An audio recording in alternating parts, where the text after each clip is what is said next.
This is the official cold open. Yes, we're Yeah, here. no, I had to do something about this couch because like I found that one spring went out and now I can feel every like mechanical. You feel me? Like you can feel every whatever they used to build the couch. You can feel every piece.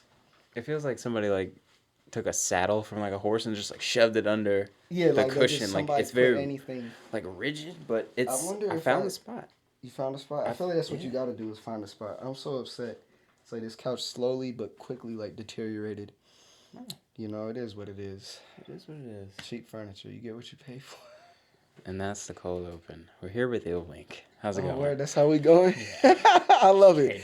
What's happening, y'all? What's going on? It's welcome to my spot. My space, and the mix was fun. I appreciate y'all sliding for real. Honestly, like I was like checking levels, and I'm like, all right, is everything going good? And like probably like 15 minutes in, I was like, let me sit my ass down and listen to this mix. That mix was fucking fire. Like the technique, the song selection, like the vibe, like you can tell you really mastered like your craft. So I mean, we're just gonna jump right into it. Like, what's like the start? Like, where did iLL begin? I guess. Wow. There's a few beginnings. I mean, first and foremost, my shirt here, that's my pops, you feel me? God rest his soul, passed away in 2002. That's the OG Wink. You feel me? They called me Lil Wink growing up, but then I had a homie. Like, I've been making beats. I kind of told y'all, before, like, in elementary school, middle school, high school, I was making beats and whatnot. So folks that knew me knew that. And I was calling myself Lil Wink. And my one homie came up and was like, what up, iLL Wink? You made any beats lately? And I almost corrected him because I was just like, it's Lil Wink, but he called me iLL Wink. And I was like, ooh, that's fire. Yeah. So that mistake happened in 2013. I was a sophomore in high school, I think. Wow. And it's stuck with me ever since. And I mean, it wasn't until 2018, like New Year's 2018, that I like got my hands on a DJ controller and, you know what I mean, started rocking for real.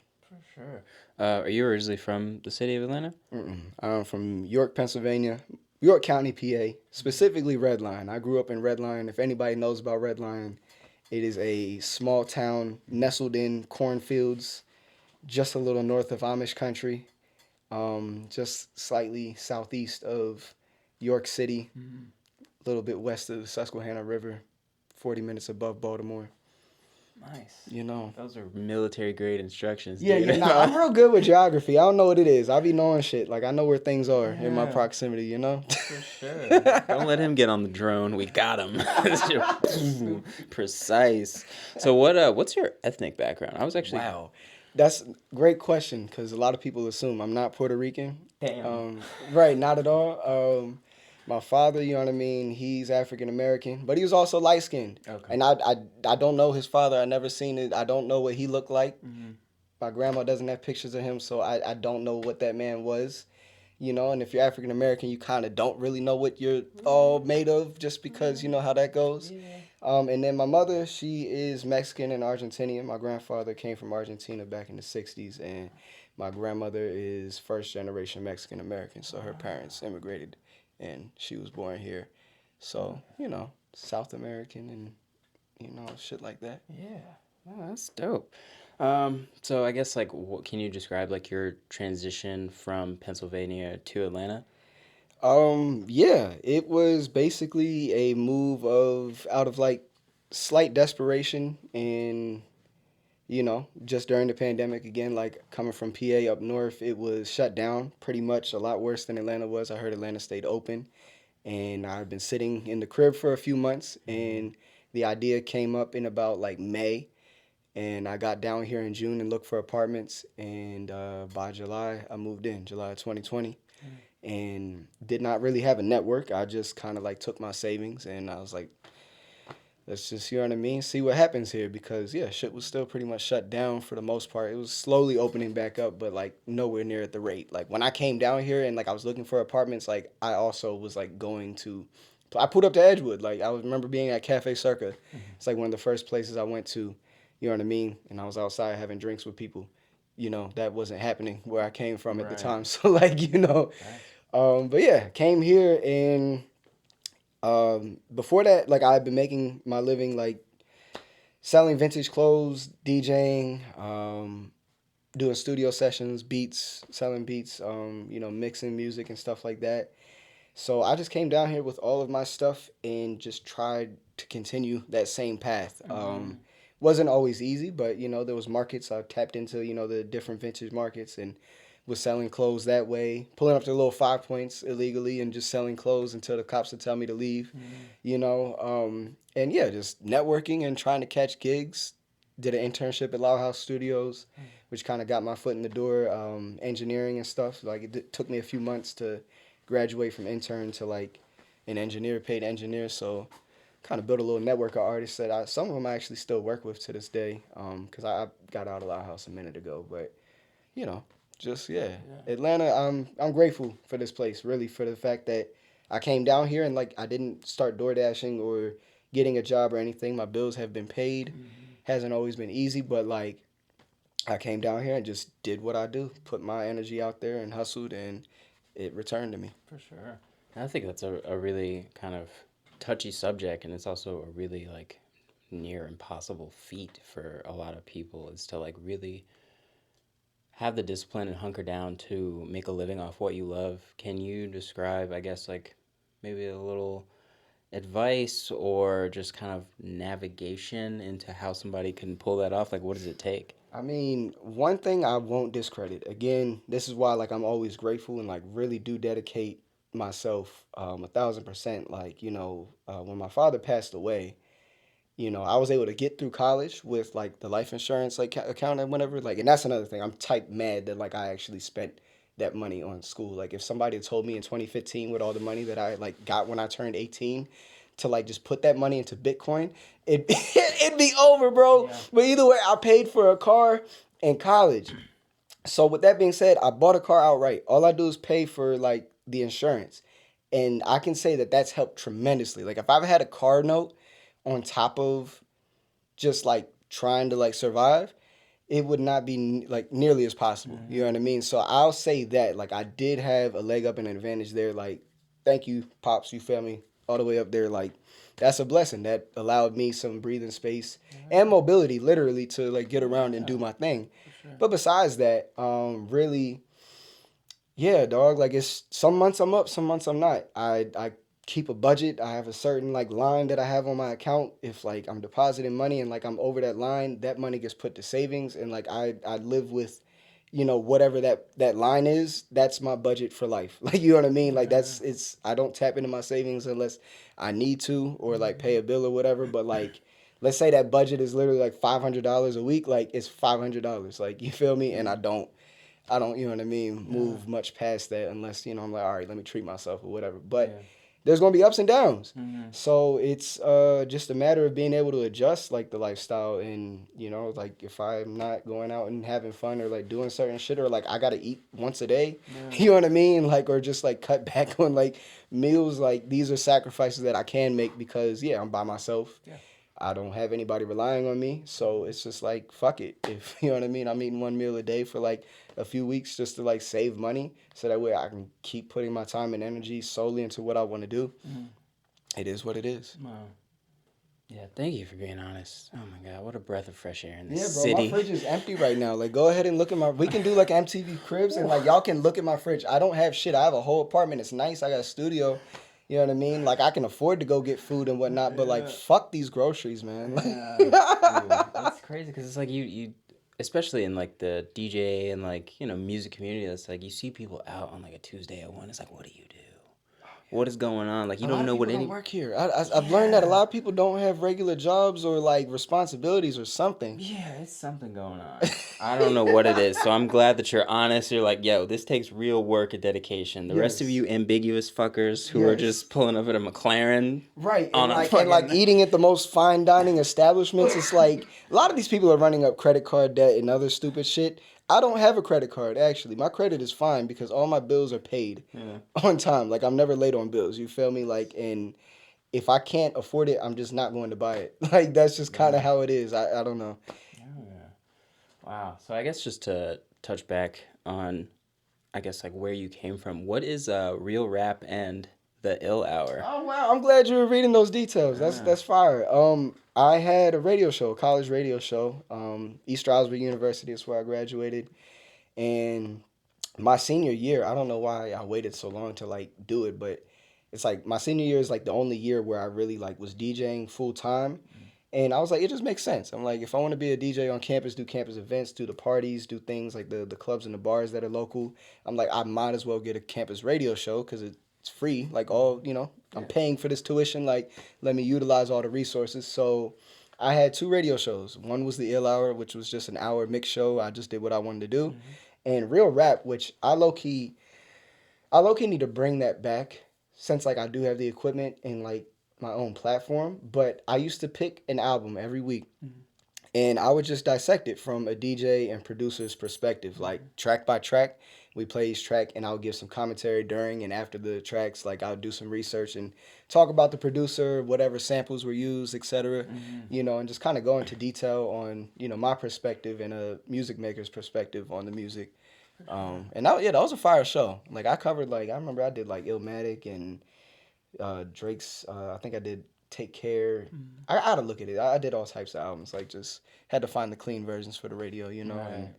Yeah, just went into it. Oh. On topic of albums, the whole place is just riddled with vinyl and CDs and collectibles. Can you go into some of your not only inspirations but like what takes up, like what earns a spot on your wall? Oh wow, damn. What earns a spot? I mean, so GOATs. My three GOATs: Michael Jackson, Michael Jordan, and Muhammad Ali. You'll find them pretty consistently throughout my space. Those people, I believe, were the pinnacle of what they did. And just high achieving people, highly inspirational people. Obviously in different fields, but there's a certain thing that they have in common as far as just the work ethic and mindset. So I kind of try to surround myself with that. But for the most part, if the album art looks dope, sometimes I don't even listen to some of the records. Like I remember I went and like that canvas that's out there, I just went to Criminal Records and a few of the record shops and just found $2 vinyls and like, interesting looking artists and interesting looking covers and just kind of used that for art. This wall has a lot of like, Belle Biv DeVoe, Jazzy Jeff, Kid and Play, Cool Mo D, like Guy, New Edition, Big Daddy Kane, Boys the Men, like, we know them. That's like my favorite era too. Like, I just love the late 80s, early 90s, like that era for music and culture was so fire, like style, so that is a quick way to get on the wall, and then, different life achievements, things like this, the photos, the Polaroids, got a camera back in 2019 and just, took it with me, started snapping shit. That shit is very expensive, though. It's like $250 a picture nowadays. So, like, no, I'm not taking a picture of you. Like, you got to pay. Unless I want to take a picture of you, do not ask for a picture when I pull out my Polaroid. That shit is too fucking expensive. That's crazy. It's like it's like an 8-pack, and it's like $18 for 8 photos. Damn. Right. Somebody's not getting a picture. It's a little more than $2 a picture, and that's absurd. Wow. Absurd. So do you have people just like cash up you right then and there if they want it? Like what I mean. Cash at me $5 or whatever. I'll snap a photo and you can take it with you and have a happy memory or whatever. Okay. Who are some of the people that inspire you?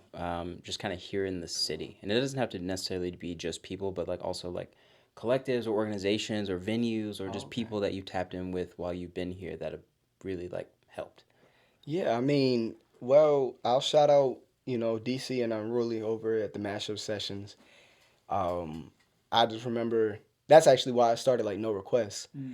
Kind of because like I was just chatting with Rule and like I'm trying to, I'm pulling up and supporting and whatnot, and I was just having some small talk with him, and as most DJs do, yo, bro, like I'd love to spin a set with you or do whatever, and like I'm throwing that out there, and like I'm kind of like you ever watch the Last Dance documentary, Michael Jordan, during the pandemic, and when he was like he took that personally and like that inspired him. Like I'm not gonna say he blew me off, but like he basically blew me off. It was like, bro, like just do your own thing, and I was just like, damn. fuck it, right. So like I texted, I had a point of contact over at Our Bar, and I've been doing events through there, and I'm like, I want to start like a party, like let's like what dates are available, and like I just started it right there. I built it up, and then eventually booked him and put him like on the party, like, you know what I mean. And I was just like, yeah, like you basically made me do this. But that's one of those like, ever like it ain't no beef or nothing like that. I don't ever actually like be upset at anybody. If anything, like I will just be motivated, self-motivated to do things. Like it's kind of why I started the No Request radio platform as well. It's just like, there are platforms. I'm glad y'all reached out, but like I just wanted to put myself out there. I'm like, damn, I feel like I'm not getting the recognition I'd like. So instead of asking for it or whatever, I'll just go make it. It's kind of been my, attitude. And then shout out Player 99, like they're Fire Thrice, Cleo, Champagne Trap. Like I just did Theory last weekend, and that was a dope experience. They had been putting in time here, and that's another thing I remember is like, they've put in like 10 years. Work Crew just did their 10-year thing. Shout out Hourglass. I pulled up on that last weekend as well, or this past Friday rather. But either way, that's something that I got to remember is like a lot of these folks like put in time. And me, I kind of just got here. It's only been like 4 years or about to be 4 years. And I've really only been doing like events and parties, curating events for a little less than one. First No Request was on May 29th. So like hasn't even been a year. But like that's just me. It's like I look at who's doing what I see to be the best, the most, you know what I mean? And it's like that's what I'm aiming for every time. So it's been less than a year, and these folks again, Work Crew just 10 years. It's like 10 years, yo. Like I literally only been putting in about one of like having a brand out here in Atlanta. I've been in Atlanta like 4 years, but I just have to keep that in mind that like I am just kind of getting started, and a lot of my contemporaries like everybody's like 5 years older than me, so I'm here with like less than 10 years of time, blood, sweat, and tears or whatever put into it, and I'm also like 5 years less experienced in life, so I have to like keep that in mind because like I'm not that I'm comparing myself, but again, if as long as Usain Bolt exists, I'm not fast. You feel me? Like if there's somebody that's got the world record, like as long as Michael Jordan hooped or LeBron James exists, I don't hoop. Like that nigga, he hoops. Right. That's a hooper. You feel me? As long as folks is in the league, like they hoop. I don't. You know what I mean? So I always compare myself to those who are just doing it at the highest level. Like even higher than that, like selection. Andre Power, that was very inspiring. Like seeing one of his sets for the first time back in 2022, like out in LA. He has a international party series called The Link Up, and like that the vibes were immaculate. Like I was like, holy shit! Like I didn't know who he was. I just ended up at the party, and I remember he got on the set, and I don't even know if he said anything, but like the energy just shifted, and I was just like, oh wow, like I like this. Like I want to do this. Like that would be fire, So it's anybody doing at the highest level. That's always the inspiration. For sure. Can you dive into, I guess, more specifics about No Request Radio? Can you break it down from like top to bottom so we can give like people just like a format of like what it is, how it works, because we want to use this platform obviously to get people break it down. So basically, it's just an extension of like the No Request Party came first. No Request Radio is just another extension of the brand. But my mission with No Request initially was to connect with DJs. Like I'm like, okay, I know people. I'm not the best socially, you know what I mean? At least like I can talk in like an intimate setting, but like being out in the scene and the function, like I don't know, it's just I don't feel like being around all that racket. Yeah. So the best thing was to like bring a lot of the DJs that I wanted to meet to me. Yeah. You feel me? So I would book them for, my parties and events and, just build a rapport that way, put some money in their pockets and, have conversation and shared experience that way. And this is just an extension of that. I figured if I can build a platform where, DJs come in and they express themselves, like give them a chance to use their voice. So express themselves verbally and through music. That's kind of like the mission statement.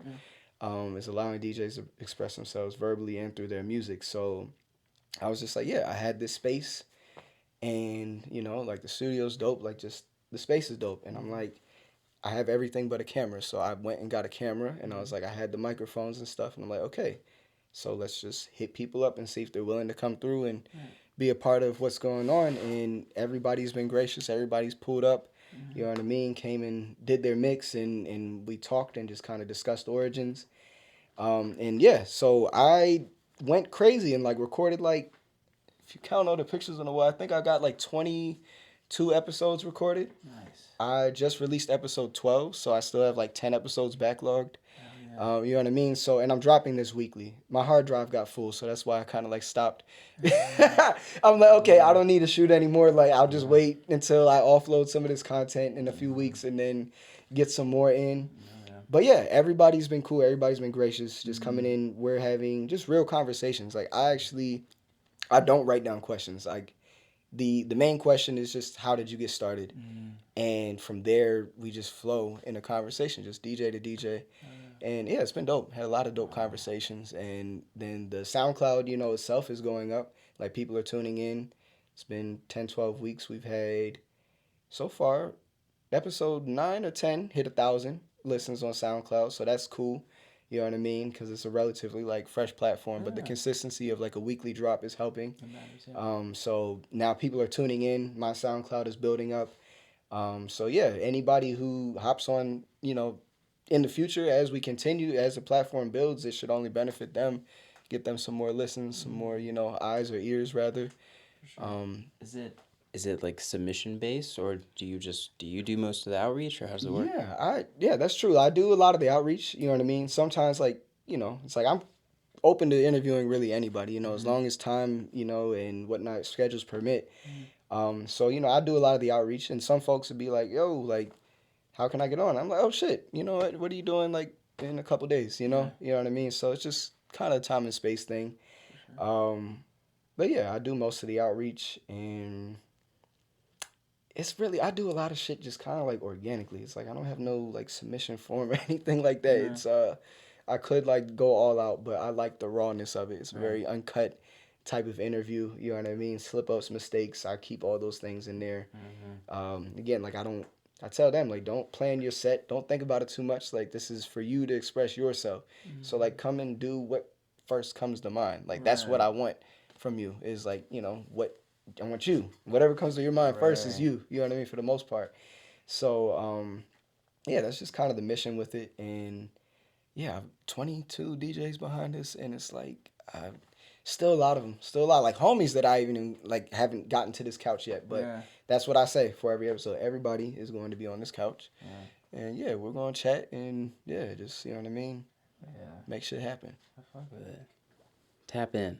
Yeah, tap He's in. ready. No Request Radio, you know. Organically. Organic. Do people say you look like Larry June at all? You said organically. I didn't know.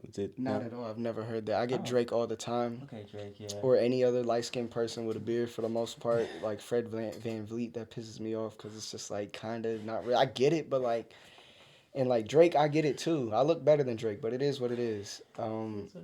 You know, and it's just like when I had hair when I was younger, like I used to have like a fro. I looked like Corbin Blue. Everybody, like, you see that little picture up there? Yeah, that was me when I was like 14. Wow. But I mean, obviously it's a cartoon, but That's nuts. you feel me? They call me Zero Corbin Blue. I can never just be me. I always, but Larry June is a first. I don't even know what Larry June looks like. I've heard his name. Oh, you said organically, and I was just like, I don't know. But you said organically. Well, I think I said it and then you said it, but regardless, organic. He said it too, us three. Larry June, come on down, get on the couch. I don't care. No, can we talk about how you have like a lot of just like Illwink merch? I think out of any artist, DJ, producer, like you have like a plaque, there's a hat, there's a bag, you got stickers, headphones, a shirt. Not only does the shirt have Illwink on it, but I'm pretty sure, is that Wink on the license plate? Yes, that's my pops, you feel me? And that was his, like, his Thunderbird, you feel me? You remember them old, like, 88 Thunderbirds? Like, he had one of those fire pictures. This picture's dope. And he had the Wink plate. Wow. Yeah, like, he cold. The OG is cold, you feel me? So, and actually, really, I don't even know. I guess y'all can do some type of editing. But the chain here, this was his, like, you know what I mean, just a piece that he had. And, like, I found it in a box of his stuff. So, like, I've had this my whole life. So, like, the brand and the logo has literally been with me, like, anonymously the whole time. And it wasn't until about 2019 that my homie Ja was just like, bro, why don't you make that your logo? And I'm like, right. You know what I mean? So I sent a picture of this to somebody I went to high school with, actually, Bryce Noor. Shout out Bryce. You know, he was doing graphic design at the time. I'm not sure if he still does, but I sent it to him. And I was just like, yo, can you like put this in the Raiders shield? Because I used to I like Raiders gear. I'm a Raiders fan, but not really. I'm aesthetically a Raiders fan. You feel me? I like the gear. But the football team, you know, I never had a favorite football team. So it's just like, if I rock with the Raiders, like, whenever they get good, if ever that happens, like, I've been here. I'm not a bandwagon fan. So that's what I've been saying. But regardless, I was like, yo, put this in the Raiders shield. He did it quite simply. And then I was just like, can you find a font that matches this and just spell out ill wink? Did it. Sent it back to me. It's all I need. I was like, bet. Like, just, hit it on the head as far as that branding goes. And it's really like, it's not a lot of merch, but it is, but it isn't. It's just stickers. I got a couple custom hats. My man's Dirty Martinez, made that little trucker hat for me. Shout out Dirty Martinez. There's a, what's it called behind you? There's a ashtray. Ashtray, wow. Yeah, that was made by my homies in Philly, All Size Design. It's a 3D printed ashtray. Yeah. I don't know, the logo's fire, so people like doing things with it and like making me gifts with it, so I'm just glad that I have like cool branding. So, stickers, just slap it on everything, and got a few t-shirts made, designed a few things. Really, these are just like family photos, and I just put ill wink on it, and it just does what it does. And somehow, some way, this is also coincidental, but like, the chain always lands where my dad's face is if I have him on a shirt. It's very random. Not planned, but I've noticed it, and I'm like, it's fire. Wow. It's fire. I don't know. A lot of things, just happy accidents, man. Happy accidents. Very divine. That's all I'll say. I love how you said there's not a lot of merch, and then went around the room to explain all the merch. It's really stickers, bro. It's just stickers on black surfaces, so it just looks like it goes. Looks like it goes. I feel that. Can you explain everything's an accident? Because you've mentioned that a few times during this shoot. Your tag, the chain, this apartment, everything is in. How's that working? I mean, it's like there's an intention behind it, but as far as like, how it came out, it just kind of happens, like even with the tag, it's just, she did what she was supposed to do, but that laugh was unexpected. The laugh is more synonymous, with my sound than anything. If you know me, you've heard it.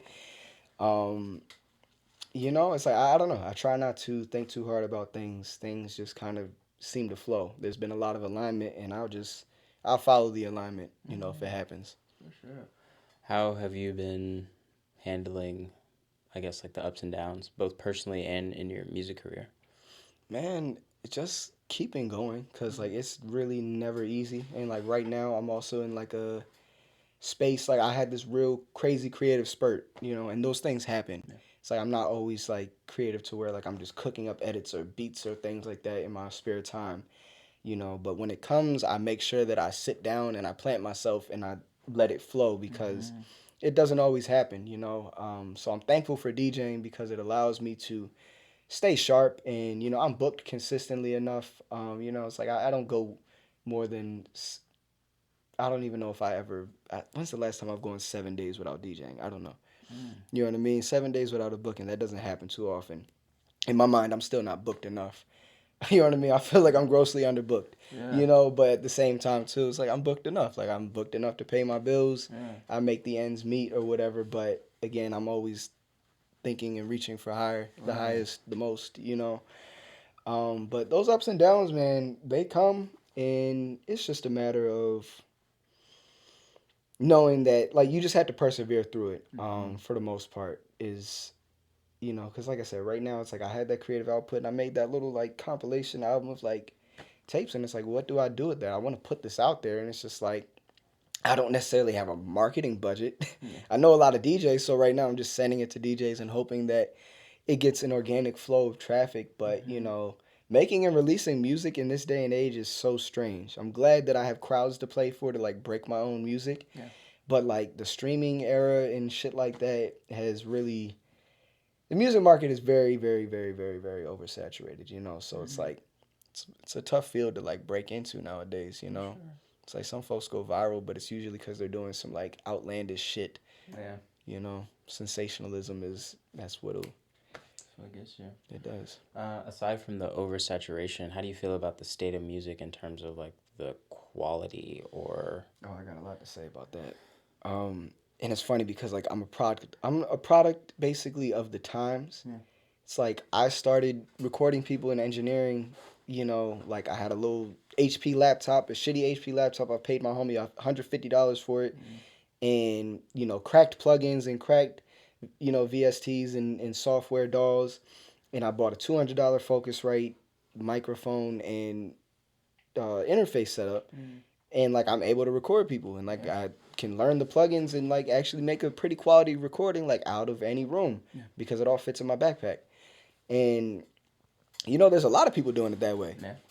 So it's just like now me, like I cared about the quality, and like I did my best to learn and try to create a quality sound. That's not everybody. And just the ease of access of it, like low key, we kind of need some gatekeeping. It makes sense why we are where we are. Like Chance the Rapper, like really pushed that independent movement. Like, and I think people don't want to give him credit, but he was the first to really like pop. I think he was like the first independent artist to be like nominated or win a Grammy. Something like that. So he was one of the first. He broke ground with that. So that showed a lot of people, because there's a lot of horror stories about, I signed this 360 deal, or I signed this bad deal and the label raped me for this and I ain't make no money. Even though like label deals is basically a bank loan, like you're supposed to take that money and make money with it so that way you have something to take back with you, but like they need their return on investment. But that's besides the point. Regardless, a lot of horror stories happen. Chance the Rapper's success inspired a lot of folks. And around the same time, like making music in your bedroom with minimal equipment, like a lot of producers do not need to know, they don't know how to use an instrument. They just know how to drag and drop samples, or even, drop the notes in. And it's like it takes some musical skill and some technological know-how. But at the end of the day, it's like you don't know music theory really. Like, so that these things, these little like levels and steps are like eliminated. And it's cool. The ease of access is cool. More people can express themselves or whatever. And like people are distributing their own music. We're not relying on labels. But, what is it? Like if there's an oversaturation in the market, the value of shit goes down. So like there's no value in streaming numbers anymore. Like there's like artists have to find different ways to generate revenues, mostly off of touring, ticket sales, merch, shit of that nature, other investments. And it's like the labels, at the end of the day, if we can try to reestablish some importance in the, which I guess there's no going back. We have the internet. If people can post their own music, they're going to post their own music. But like they were able to control the quality of things. You know what I mean? There was, whether or not the deals were fair is one thing, right? But at the end of the day, they did decide who got put out there and what was good music and good product and what sold. You know what I mean? There was a filtration system in that regard, and that kept the value of music at bay. And I don't know, that's really all I have to say about that. It's like, so now it's fuck the labels, the filter's gone, anything goes, and now, it's just like, you can have your little corner pocket of people that fuck with you, and you can have your fans there, but like, as far as like super duper stardom goes and whatever people are really trying to get out of like being an artist anymore, I don't know. I feel it. That's a hot take for sure. I definitely want to ask It's more like, people it's a great about thing. it. Like even with DJing, it's like it's the same. It's like, and I'm also a product of it. It's like I don't have to I don't need 2 turntables and bring all my speakers and like crates of records. Like I don't have to do nearly as much work as the people before us have. But at the end of the day, it's like I do care about the craft. Like, you know what I mean? It's like I try to learn how to scratch and like incorporate that in other techniques and using the different features on the board and maximizing that. Not everybody does that. And there's not a lot, there's boards that are even more simpler than that. So it's just basic mixing. And a lot of people are able to just make a small investment, into it. Because again, you don't need to buy a turntable, a mixer, and another turntable. You can just buy a controller that might start out at like $300. You know what I mean? And if you already have a laptop and you can get your hands on music, like you're good to go. And there's a lot of people actually like getting paid doing that. And it's like nothing wrong with it. Like more people, that's great. But it's like, the old heads hate because like we're using a sync button and we don't know how to do this and that. And, a lot of the steps they had to take and the sacrifice they had to make and all the grueling, like just transferring of equipment and all that shit, like, those rites of passage are gone. Yeah. And you know, now even technology is advancing. Like the controller is the same. I've had the same SX3, but now like stems is built into the software. So like now I can use stems on the same controller I've been using prior to stems.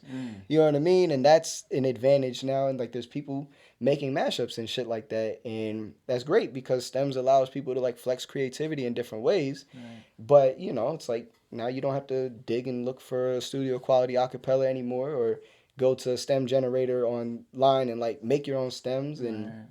folks are producer DJs that didn't open up a DAW to make a thing. They didn't lay down the drums. They're just piecing things together. Ain't nothing wrong with it, but it is just a lot easier than it used to be. So more people can play the game.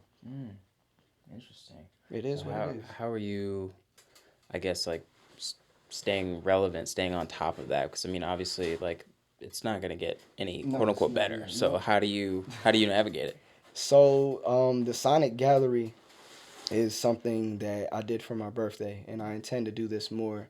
It's like, because right now it's just a weird time to be an artist. Like, you know, again, like I said, it's more lit to be a low-level local DJ than it is to be a local artist. Like, just, it doesn't, you know, feel the same anymore making music. So a lot of times producers are like, they have a lot of buzz and clout. Like, people actually rock with producers. So the Sonic Gallery is something I did because it's like I can play the piano, I can play the MPC, like I can finger drum and DJ. I produce songs, you know, original songs. I've made edits, remixes, mashups, what have you. So I saw K Tronada like a year ago out here on the Beltline. And I was just like, oh, he's just up there DJing, playing his music. Like the shit that we've all heard this. We know these songs. They're out. And he's just up there rocking the set, playing his shit. And it's just like, man, like I've been making beats since I was 12. Like I have the same ability.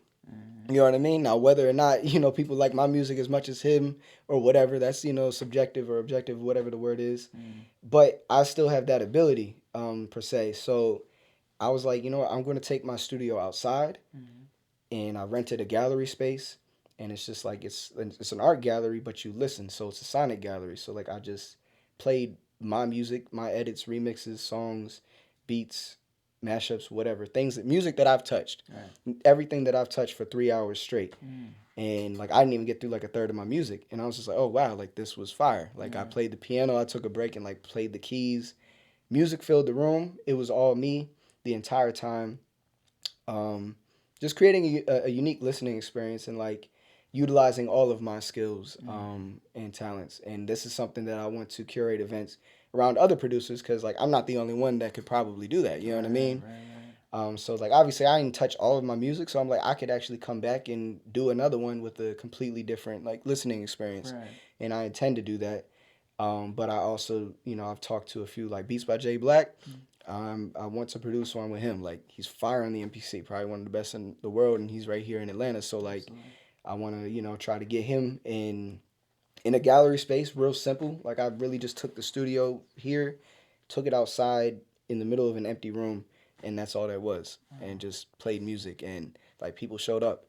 And I feel like, you know, if we can get more big name producers and or DJ producers to like curate these types of galleries, events, showcases, whatever you want to call it, I think it's just a different step, a different type of listening experience. It doesn't need to be a party, but it can be a gathering and a celebration of music and art. For sure. Yeah, this is very insightful. For sure. We touched on a lot of things today. Oh, yeah. This is great. I love it. I'm just hanging out. I feel so honored to be on the couch. In Unit 1, that's where we at. Unit 1. Let's fake the name of the studio. Right. If everything were to go right in the next 3 to 5 years, where do you see yourself? Oh, wow. Man, I would like to be touring. Like I would love to have done a DJ set somewhere else in the world. Obviously, like I'm trying to get out into different cities. Like that's a goal of mine within this next year, is to get out, travel, and like do some really intentional networking. Now that I've built a more solid foundation here in Atlanta, like I have something to show for, and also like roots to come back to. Like I'm good here. And also, like, yes, connect with more DJs, producers, like do sonic galleries in other cities, highlighting other producers, just kind of building upon everything that I'm doing, seeing as far as it goes. Like, I do have goals and directions, but at the same time, too, it's like I just keep moving, and it just everything, again, organic, accidentally, it just does what it does. Like, I'm going to do what I do, and it'll do what it does. But yes, in like the next 3 to 5 years, like, I would love to have traveled, you know what I mean, taking my events, like No Request, I would love to do that in multiple cities. I would love to, again, take some sonic galleries featuring other producers in different cities as well, and just keep building this brand, whatever it is, really, man. And just, yeah, staying real, staying true, staying raw, staying genuine, you know what I mean? Whatever success comes, hopefully I stay level-headed and humble, and continue to just, yeah, connect with folks and, you know, use my platform to help others and vice versa. Oh, I love that. I think you'll get it. You got a good head on your shoulders. Appreciate it. For bro. sure. This is good stuff. So it's always good, you know. Sometimes it's like, this guy's kind of scary, or this guy's got like, you know, but like, no, this guy's like legitimately like a great person. Like, and your vision, focus. Folks be scary. I don't know. I ain't had nobody on my couch scary. Like, Yeah. there's some people I gotta, like, you know what I mean, lead the conversation with, but scary, damn. I hope nobody's. Not scary in the traditional sense, but like scary as in like, because when we meet people and we're networking, like we're all obviously like sharing the same space, and sometimes when you hear some like where somebody's head's at, you're just like, damn, that is scary. Like, you know, like certain things they may not be maximizing, they may not be thinking about certain things that it takes to survive the beast that we call the music industry or Atlanta, and it's like it gets scary, but. Yeah, not like grueling, scary. Say, No, like, damn, you know, it's like, stay protected. You no, know what I mean? no. Wherever Definitely need, holy stay water. safe. I don't know what's good with people's energy. I don't know, man.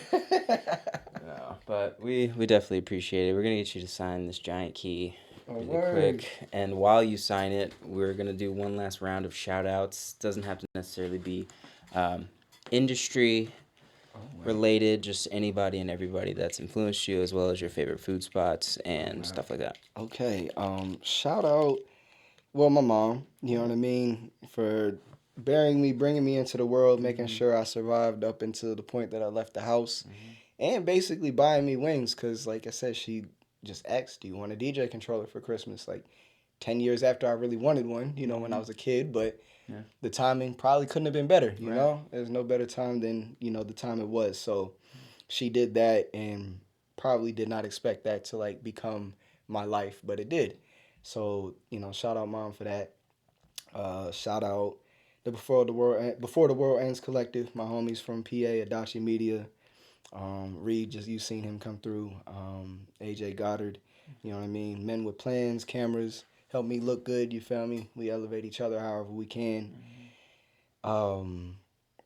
Man, shout out again, my pops, like his, like, not physical presence, but spiritual presence has been the driving force behind a lot of things that I do.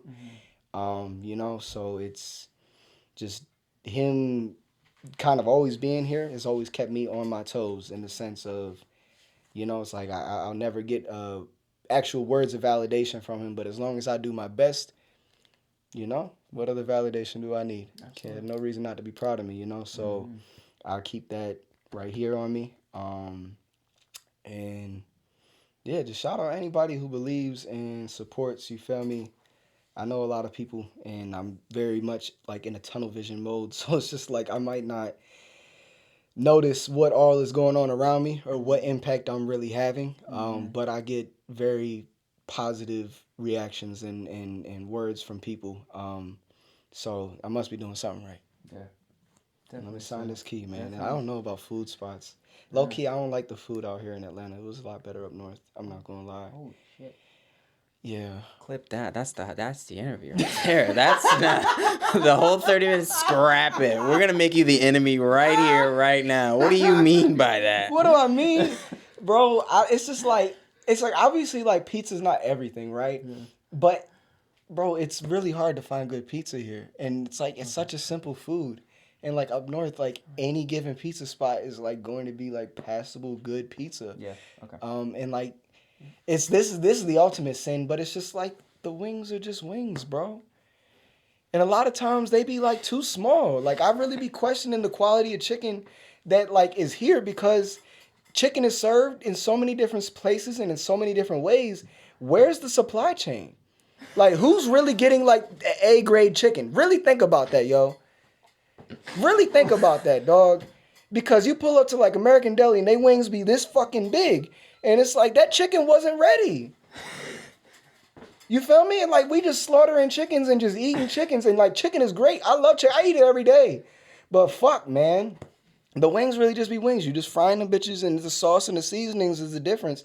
But I can't say I've had a better wing here than I've ever had anywhere else.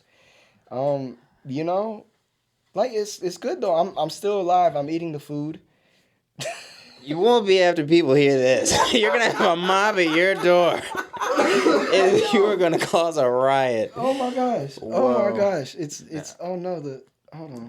What's that? It's Yeah, sometimes you gotta shake it, maybe press it into the Come on, ink up. Yeah, kinda. All right. Wow. Well, that's a hot take. I mean, I mean, it's respect okay though. It's like, I mean, the thing is, a lot of people feel the same way. I mean, shit, Keith Lee had a hard time here. Yeah. Keith Lee had a hard time here, and apparently it was the customer service, but a lot of times he ain't like the food either, and I really can't explain that. I don't know what it is, because you would think in the South, like, it's supposed to be Southern, hospitality and, I don't know, soul food or whatever, and it's just, nothing that I ate here has changed my life. I'll just say that. Yeah. Which, you know what, let me not hot take, but, like, I'm ashamed to admit this, right? Best taco I ever had, One Pan Poppy's Tacos was like a little pop-up taco thing that was happening, like, for almost a year. But then he got caught, like, having, like, I don't know, he's like a hoarder, and, like, his crib was filthy, and that's where, like, he was preparing the ingredients, and he got exposed for that, and I was eating them tacos. I was fucking them tacos up. They was good as hell. Them hoarder tacos was fire, dog. I'm sorry. That's ridiculous. Yeah, bro. Yeah, I don't know. Burrito tacos changed. Those tacos changed my life. His tacos in particular. But those tacos are banned now. Oh god. Oh yeah, dog. That's said enough. I can talk all day, bro. Oh. But this the key. This is it. Oh man. What an interview. We learned a lot. Yeah, man. There's space right here. Just put like a smiley face or Yeah, something. dude, huge. Honestly. Oh, now it's right. working. That's You want to start it bullshit. over? I might have to. Yeah, go for it. We don't have an eraser. There's no eraser. Yeah. Oh, okay. Yeah, Well, it's just going. No, it's not. I forgot this shit. Dry erase markers are really like fire. They're not Shit bad. reminds me of school. Okay, so let me just redo the L. Now it doesn't want to work again. Oh my goodness, yeah, that might have to be it. He should be winking, right? Yeah, it'll wink. Yeah. There he goes. Boom. Oh yeah. Down. Ah, Got it. this is great.